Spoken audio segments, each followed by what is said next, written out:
Hey ladies and gentlemen, welcome back to the channel. As always, it is Nick here, back with your daily crypto news and analysis, and today we're going to be talking about Hedera, aka Hbar. So sit back, relax, and before we fully jump on into this video, I just want to ask you guys to please leave a like on this video. It does help the channel grow immensely, and of course I do always appreciate it. Also, if you guys do find any of the information in this video valuable, useful, or interesting in any sort of way, definitely hit that subscribe button and turn notifications on to never miss a future update.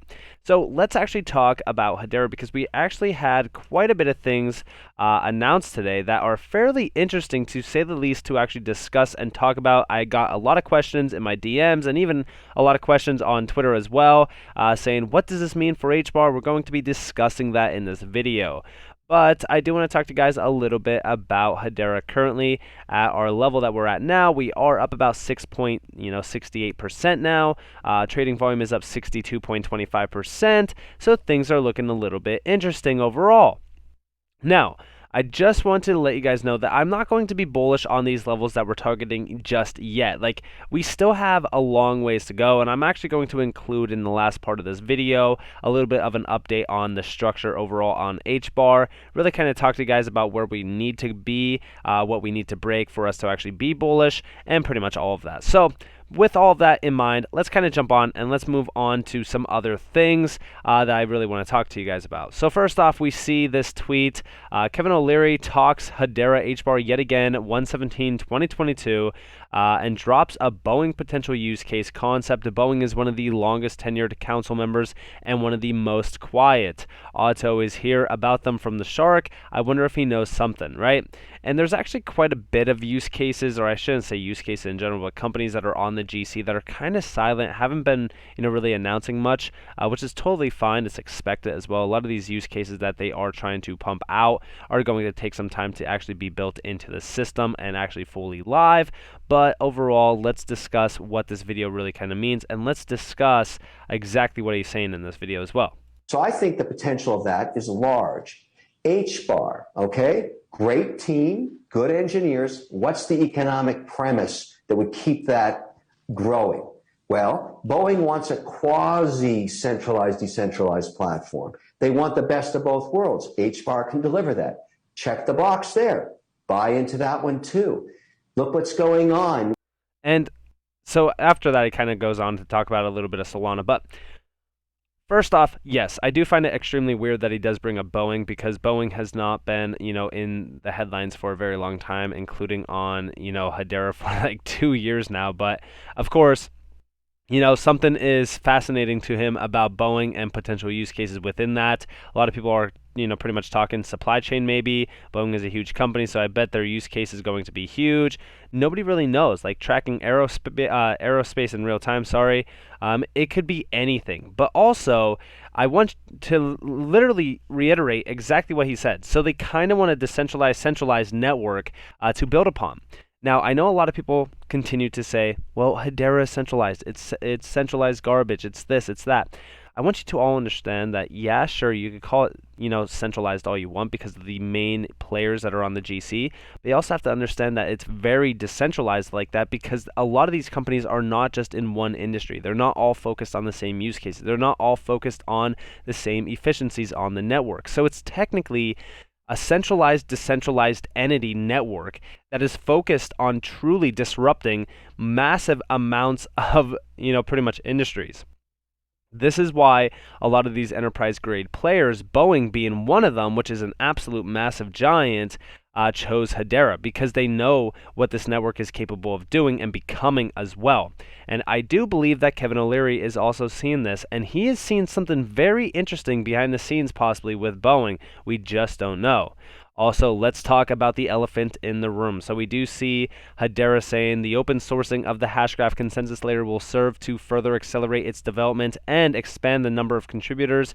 The Hedera council members also announced that the network code will be out of beta with the next mainnet upgrade. And we do see here Hedera has reached a point when enterprises are ready to go to market, and nobody will be able to start from ground copy Hashgraph to achieve everything that Hedera has achieved over all these years. Hedera will go ballistic after this point to leave any competition behind. And I do want to say that this is extremely true. When we're talking about Even down here, right? I was actually just about to quote this pretty much. Open sourcing the tech means you're very confident about the adoption of the network and its strong governance model. Very bullish news today. And it does kind of reiterate that. They know exactly what they have built. They know the potential of this, overall technology, and that consensus layer will definitely accelerate a lot of use cases that are going to grow into massive giants. I've always said watch the smaller use cases too, because they also blossom into unicorns that are $1 billion plus companies, use cases. I mean, the possibilities for this is endless. And we even see a lot of other individuals like Zepsi commenting on this because it did make the rounds even on Cointelegram. We do see a thread on the importance of Hedera leaving beta, and two, its hashgraph consensus algorithm moving to open source will be coming out this evening. 2022 is HBAR's for the taking. And of course, we do see Mance even talking about this. He said, excited to share the next phase in our journey to making Hedera the trust layer of the internet. The governing council has voted to purchase the IP for the hashgraph algorithm and open sources, serving to further accelerate development and expand the number of contributors. The council is also taking additional steps to further decentralization, including moving Hedera personnel to Swirlds, where we will be able to not only provide key services to Hedera, but also work on additional initiatives that contribute to the development of the network. More details at Hedera. And of course, I actually have this open over here. So I know a lot of people were saying, well, what does this mean for the price of HBAR? What's going on here? Honestly, this just allows a lot more volume and a lot more building on the network. So it's actually very good for one, adoption, two for development, and three for growth in general. So yeah, I think that this is incredible, and we do see here Hedera believes technical controls are in place to ensure that the Hedera network state cannot split. So the hashgraph patents are no longer needed to be able to be used defensively to protect Hedera ecosystem participants. So they are, believing in the idea that, listen, this network, this entire massive network that they have built is already, 10 steps ahead of the competition. They already have the groundwork done. The foundation is built. They're good. So when we're talking about this, we're even seeing the council members also announced that the network code will be out of beta with the next mainnet upgrade. And of course, we do see here that the governing council members are a diverse group of leading enterprises and organizations that collectively promote the advancement of the Hedera network technology and determine allocation of the Hedera treasury, which is 10.7 billion HBARs, which is also towards the expansion of the Hedera ecosystem and HBAR economy. Best part about this is that all of this kind of goes into the idea on marketing, the vision behind Hedera in general, and really kind of where we do foresee HBAR really kind of going in the future. Like when we're talking about the massive future that HBAR does have, it is going to be very interesting to watch it kind of unfold. We do see here the vision has always been for Hedera to be a council member driven organization enabling the most decentralized governance and therefore broadest reaching public network on the market. We believe now is the time to enable the fastest adoption possible for the Hedera network to capitalize on growing demand for the public DLT. We already know that Hedera is the most utilized DLT asset out there right now. So think about how massive this is going to grow. Like, I know that I just said massive so many times, but think about the growth. We even see down here, I'm excited about the changes being made by the council at the beginning of the year, position the Hedera network for unprecedented growth in 2022. 2022 is the year that Hedera will truly explode. I really do believe it. And we do see here one of two Hedera HBAR could potentially be used in an Iranian central bank digital currency. Reportedly, Iran has been developing their CBDC using the Hyperledger Fabric platform. Shout out to Barbarian for this. And of course, we do see our Hyperledger Fabric utilizes the Hedera consensus service to provide an asynchronous Byzantine fault-tolerant order of transactions that cannot be manipulated or crash due to the action of any small group of actors.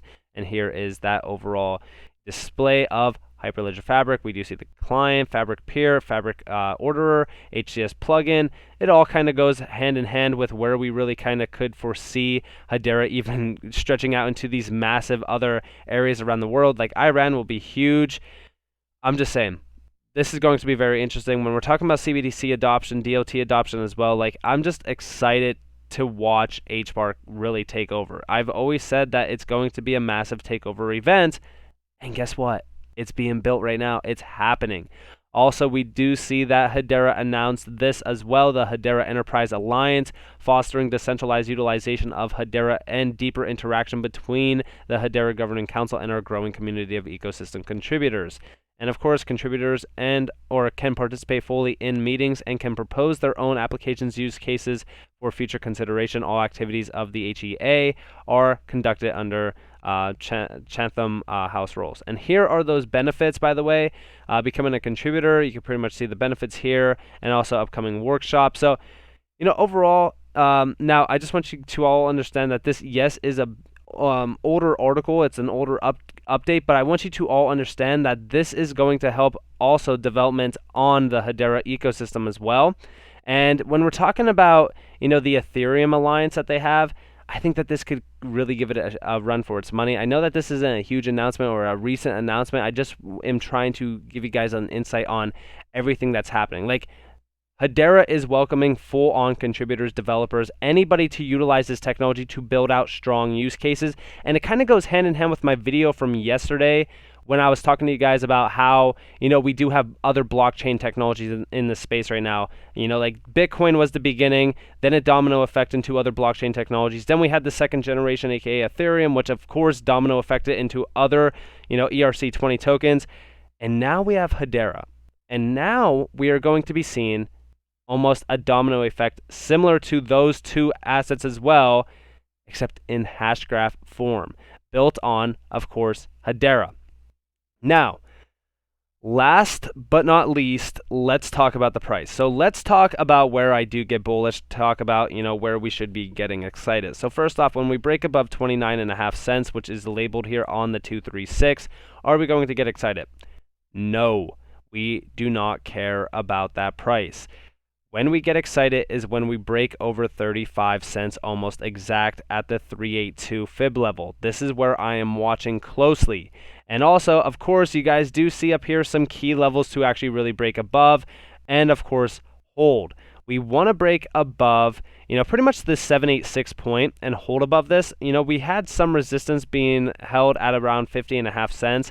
But realistically speaking, the 786 is where we want to be broken up above, which will lead us, of course, to the mother lode of the all-time high up at around almost 60 cents, which will follow by, of course, 81.5 cents almost being tested, $1.20, $1.60, $1.80.5, and of course almost $2, which will of course lead us to the higher tier figures, which is like the $3 to $6 range, which I've always said is my overall points of interest for Hedera. I do believe that we could actually even stretch out to $10 technically, which of course is what I'm going to, really pray for. I think that $10 for Hbar is something that we could really all, really grasp around and say, wow, $10 Hbar, that is incredible. Let's celebrate. But of course, don't wait for $10 to be targeted. If you want to have a moon bag on the side, that's totally fine. I'm going to be taking my profits between the $3 to $6 range.